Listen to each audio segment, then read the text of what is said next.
also yeah. So welcome once again. The audio wasn't working, but now I think the audio is fully working.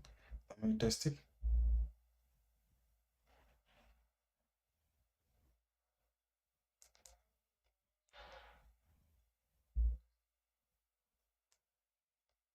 So yeah, the audio is working.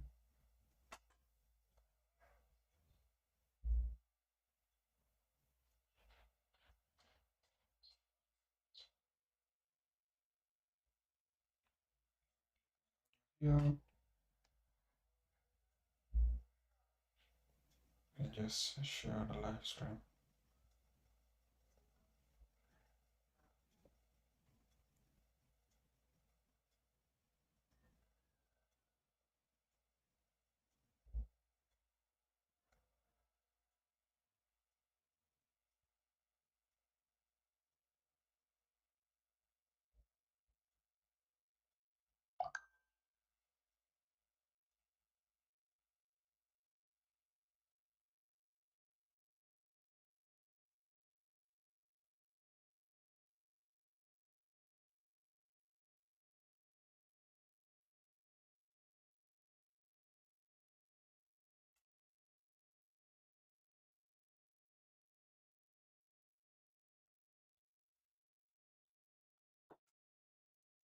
So yeah, what I will be doing is just listed here. The first thing that I will do is to showcase what I've built. That is in the past previous days.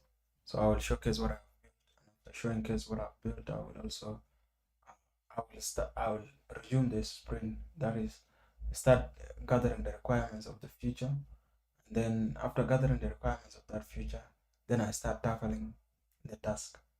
After that, if we have time, right today, I can try to push something a little bit to production related to what we are going to build.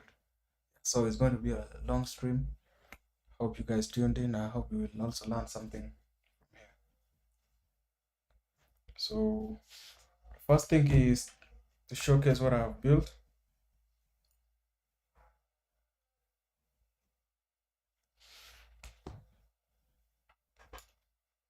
And what I have built today, prior to what I've been doing in the past 3 weeks.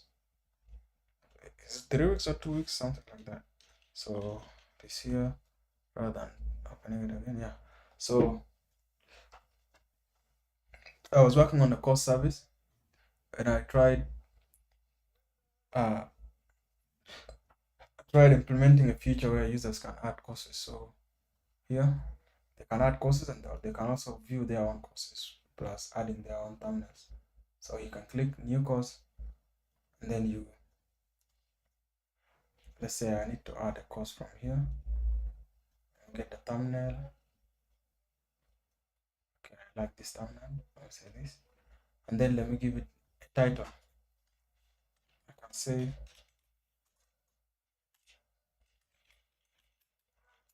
learning. Let's just say learning.com. Say crash course. Then select a category. Let's say programming and development. Let's say this is comprehensive.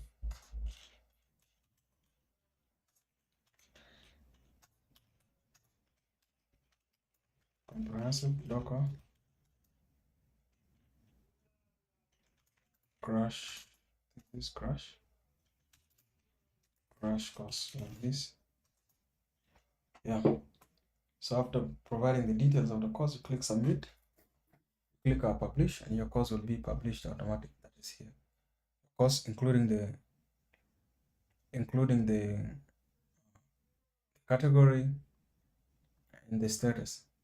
Sorry, not the status. The progress here, that is 0 because we haven't started the course. And private, that means this is its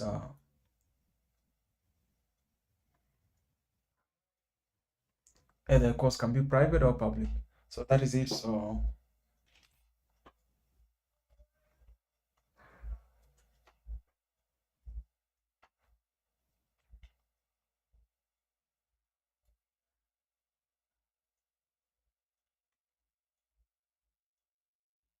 that is course visibility. So your course visibility can either be, you can either put your course to be a private course. That means that you are the only one who will be working with that course. Or if the course is public, that means the course is going to be found by other people who will try to use the application. You can easily share it with someone who wants to use it. So this is what I worked on today, and the progress is also working. But the only thing that the progress right now, you can't edit it unless you have a course material. That's why we are working on the course material. And just to make to edit it, let me just see here. Let me see any course here. Okay, this course, yeah, this is the current course that we created. This is our database in Superbase. So let me try to just change the progress. Let's say 100%. And I would update. So we can update it from here direct. But anyways, that is it. If we can update it from, we can update it from our code just through performing the crowd. But since it is not being updated right now, it's not a problem. But I wanted to see how it will change from here. So now, enough with the showcase. I can go to what is the main thing that we are supposed to do today. That is to gather requirements of the course material feature. The course material feature basically is, let's say I have a course. As you can see right now, this is the course. I added a course, and this is the list of courses that I have here. So what I need to do is that when you click on a course, let's say here start a course, currently there is no page for it, it's still 404. So when you click on that page, it's supposed to show you somewhere where you can add courses, where you can add course materials. And these course materials are either YouTube videos, and in future I will try to incorporate other sources such as videos from Coursera or from Udemy, in case they have their own APIs that can be utilized here. So with the course material, I will be utilizing the YouTube API, and the YouTube API is here. Let me show you, because the YouTube API I worked with it before. Let's say Google Cloud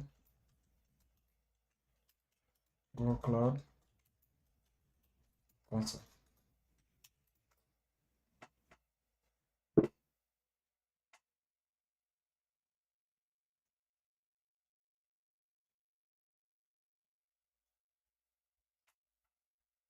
So yeah, let me open Google Cloud Console.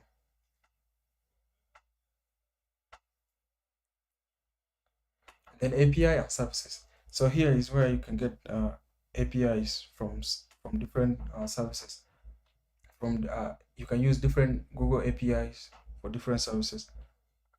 One API that I utilize here is the Google consent screen. This consent screen is basically Google Auth.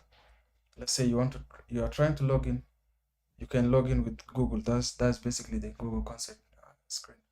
Then we have I search for it, the YouTube API.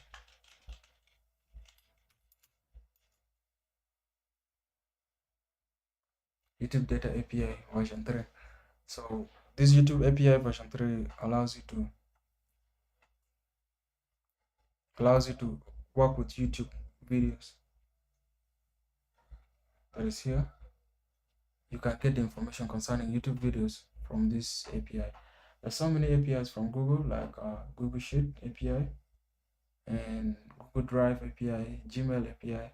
So yeah, you can try to utilize them, but I will be utilizing mostly the YouTube API. So this is the API I'll be utilizing. The next thing that after doing that, I will tackle the first task after gathering the requirements and putting it in my project management tool. I will start tackling the first task. Tackle the first task. After tackling the first task, I will try to push it in production if we get that time. So let's start with requirements gathering of the feature we are trying to build. So As always, I like using my Google Docs to gather all my requirements and create the PRD.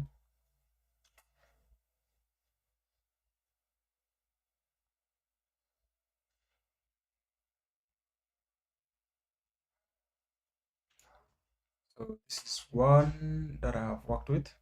I try to create another one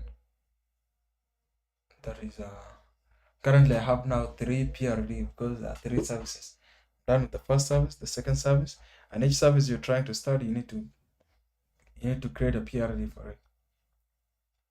So let me try to copy this. And the more you do these things, the more you get better at what you are, the things that you're doing. So you don't just get better at it in one day. So you need to try to like, that's why I'm using this architecture in order to be familiar with most of the project management tools and most of the project management approaches. So it's not my first time to create a PRD. This can be like I created it like a couple times. So yeah. And let's start with creating a new file, a new document. And my document will be this focus flow course material. Instead of the course feature now, this course material PRD. So yeah, before creating that, let me open my eraser to brainstorm ideas there.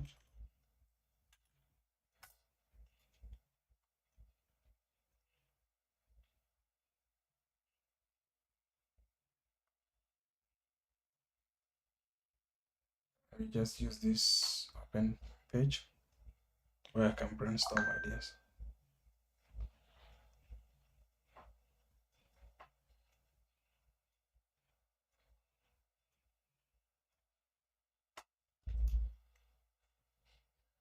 So this is what I tried to build last time.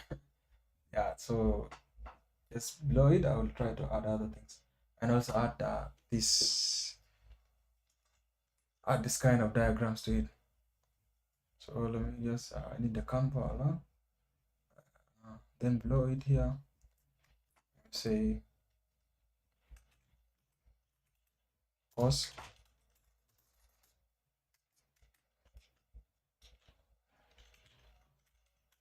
material service. Increase the font size and make it a little bit larger. Actually, it's also next large. Can even increase the font size so that it can be visible.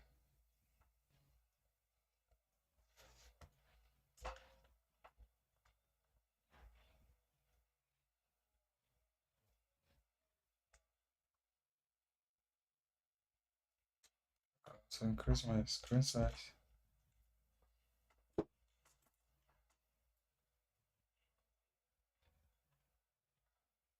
So yeah, this is where I will be building that service. And the first idea I have here is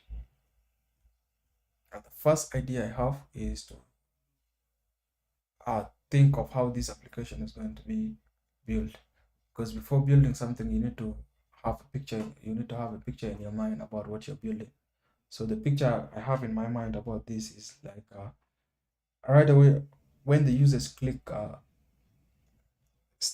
when the users click on their course, like you click on the course detail page, what you will be given is that I will check 2 conditions.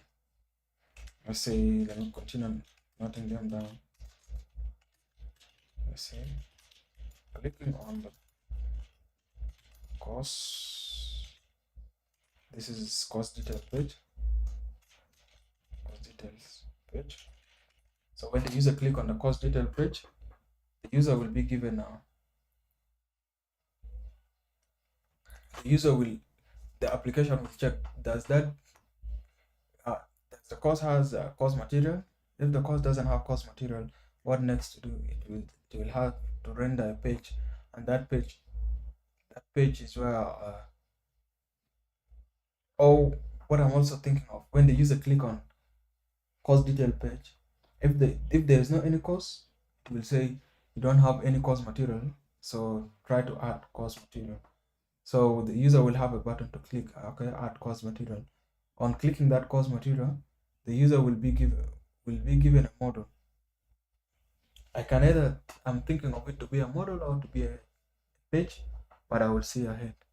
A model will pop up, and then it will have a search.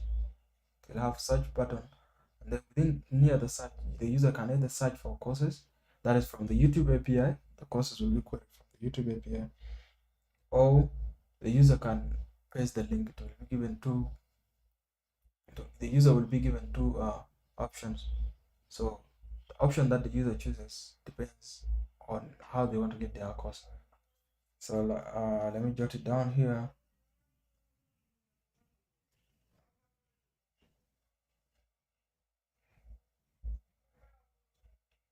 So clicking on the course detail page,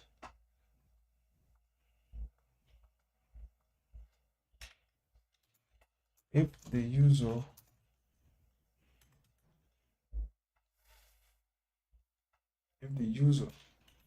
does not have any course material in the specific course,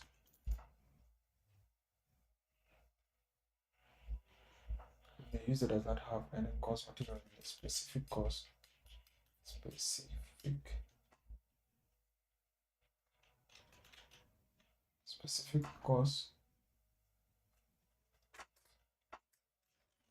the user will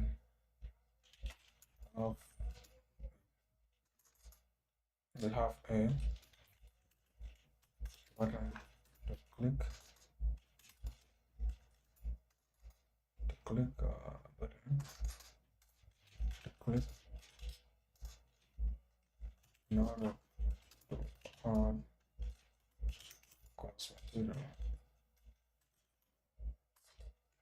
On clicking the button, clicking the button,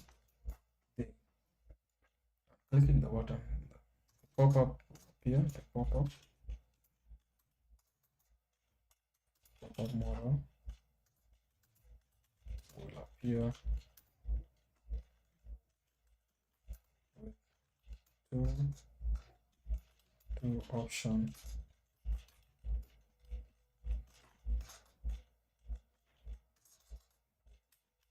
Either to search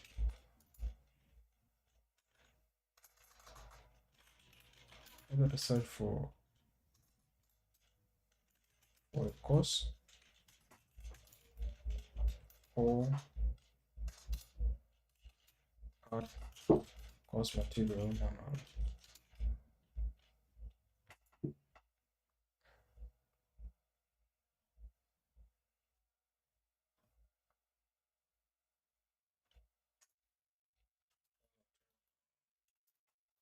So yeah, this is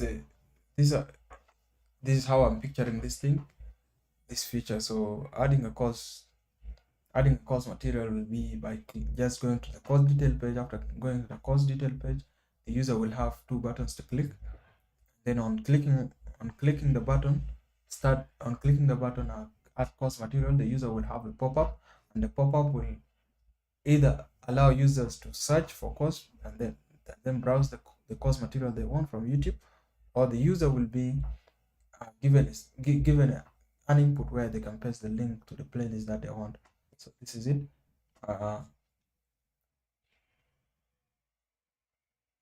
This is it from the front end view. So let's say, how will our backend handle this? And then for us to think of how the backend handle this, we need to start to break it down from beginning again.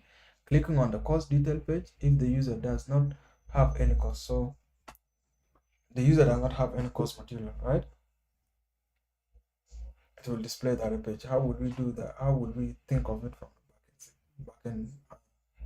the backend perspective? From the backend perspective, we'll be having an API. The API, let's say that API will proxy to YouTube API, then we'll grab all the courses from YouTube API. So yeah, we can proxy that YouTube. We can proxy request from our server to YouTube. So the YouTube server to get the course material. Let's say the videos. So we need a way to associate that course material with. We need a way to associate that course material with the parent course. Let's say the course that we want the course material to be in. So to do that, I think we'll be using event-driven architecture, so that when a user when a user adds when a user adds a course material to with a given course ID, so that course ID will be pushed to our messaging broker. Let's say it will be pushed to the messaging broker, and then when it is pushed to the messaging broker, we'll have a consumer to consume that ID. So the parent course will check, yeah, is there any update in the messaging broker? Yeah, it will be like course with user course ID one. Let's say okay, course material has course ID, that is the parent course, right? Course ID. So once we update that course ID, let's say we update the course ID to the course material immediately will the course material the parent course will immediately be notified that okay, there's a course that has been there's a course material that has been pushed with that course ID, so that the parent course will immediately consume that request. So it will immediately save it so that we cannot have delay. So we'll see it more in action and understand it better while we're doing it. So that is it from the backend perspective. We will have an API that will proxy to YouTube API, and that YouTube API will return as a response to our server. That is the server that we are going to build, and then the server that we are going to build will communicate with the other service of ours by sending the parent course by sending messages to our broker that there's a course material that has been added to that parent course. The parent course will continue like that. So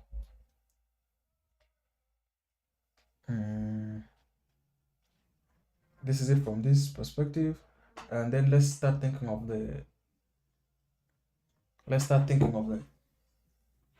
uh let's start thinking of the architecture. Before we think of the architecture, we need to think of the database. Let's say we need to think of the database schema of this. How will our schema look like? So for us to put our schema, by the way, depends on what is the schema.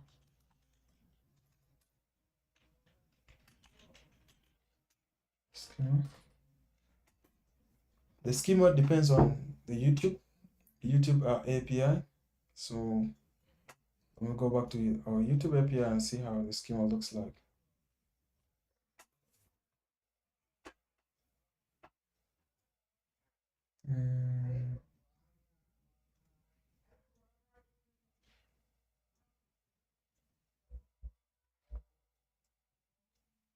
Let's see, I think it's the YouTube API version 3 because I used it before.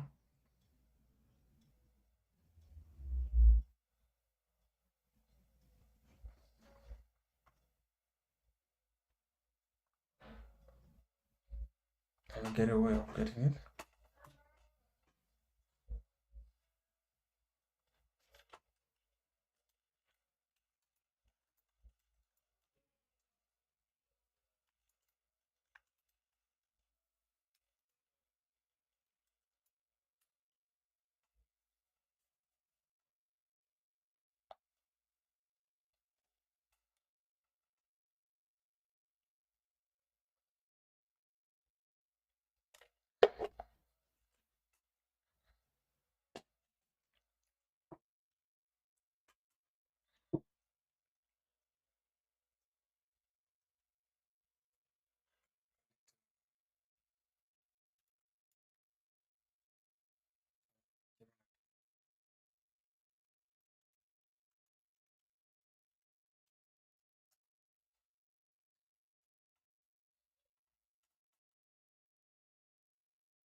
Using Bruno interacting with YouTube API is a great choice. It's lightweight and kid friendly.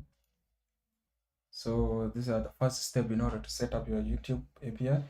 As we did it before, we go to our Google Cloud Console, create a project there, enable API, and then click enable. Then all the screen console, choose external at Gmail, add your email as a tester user, and this is crucial for your app testing mode. Okay, then we can now use the API like this. Authorizing redirect, that is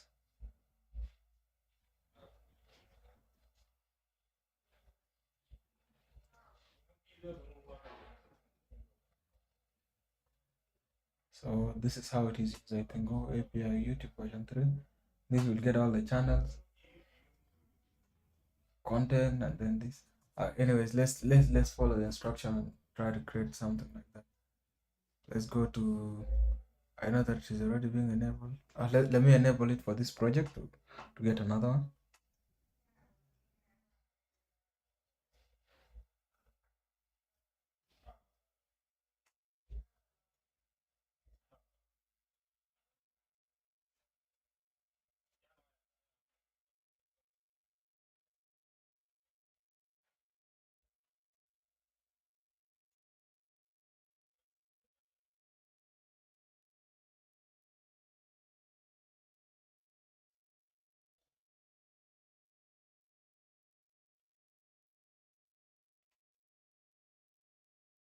So I enabled it here. The YouTube API version 3 is API that provide access to YouTube data such as videos, playlists, and channels. Okay. So it is already enabled. Let's see the next step. Create a project is already done. Enable the API, that is where. Then our console, go to your Google API service, choose internal and add your email. Okay, this is that. Create credentials, go to API service and credentials. Create credentials. Okay, we need to create credentials to access our YouTube service, to access our YouTube API. So to do that, come to credentials. I've already done that, but I have to do it again because the other one I did it for different. That was for this. So I can create new credentials again.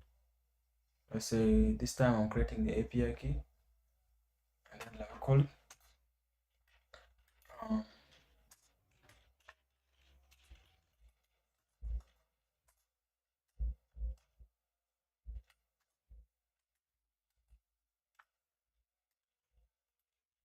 So YouTube API. So like this. API key. So application restriction none. I don't need to restrict anything, and then just create the API key.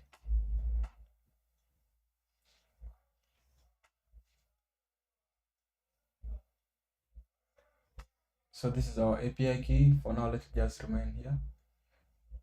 Or is it? Okay, we can just show it from here.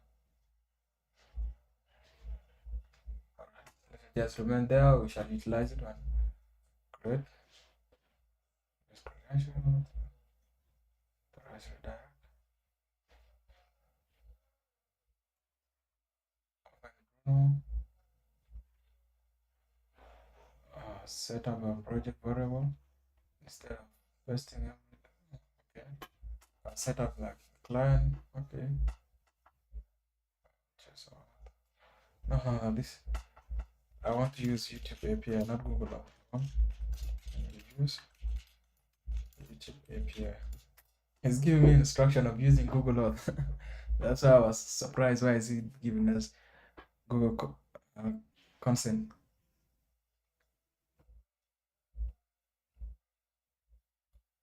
So go to this, create a new project, enable, search for YouTube data API version 3, create credentials, that is the API key, all the required if you want private. Okay, there's no problem. So understand the path parameter. This is app snippet, that is with the basic information. Okay, this will give me the basic information of the YouTube And then we have statistics, that is the numbers, views, like, and subscribers. Credentials, content details, technical information, that is video duration or dimension. Yeah.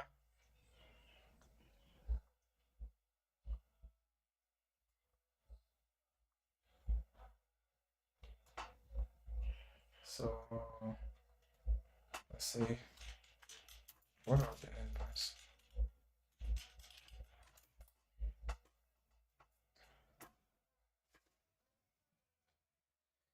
YouTube is built around, okay, YouTube. So we can make get requests, find videos, channel, and search.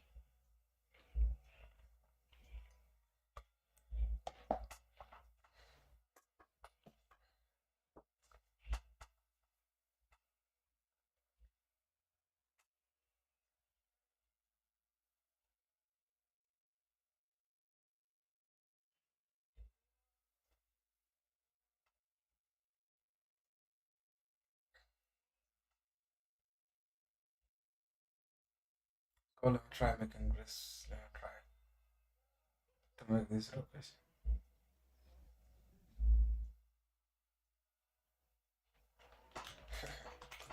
Try to make this request. Then let me try to use Bruno.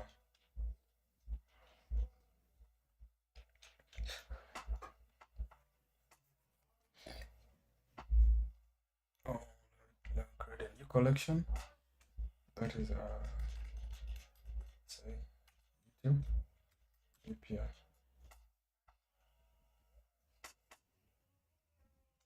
Browse this location, no problem. Create a YouTube API collection, and then say search videos. This is the URL. So I'm expecting it to tell me put the this is invalid URL. I need to put my API key in order to get the videos.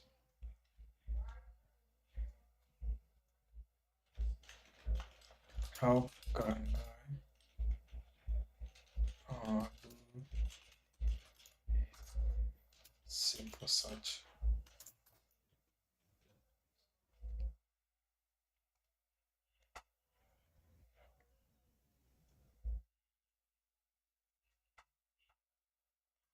Okay, to perform a simple search in Bruno, you will use the get method on a search endpoint. It is the most common way to find videos based on that. So I can do this search, and then I can provide the key. So how it looks, this is how the schema will be like.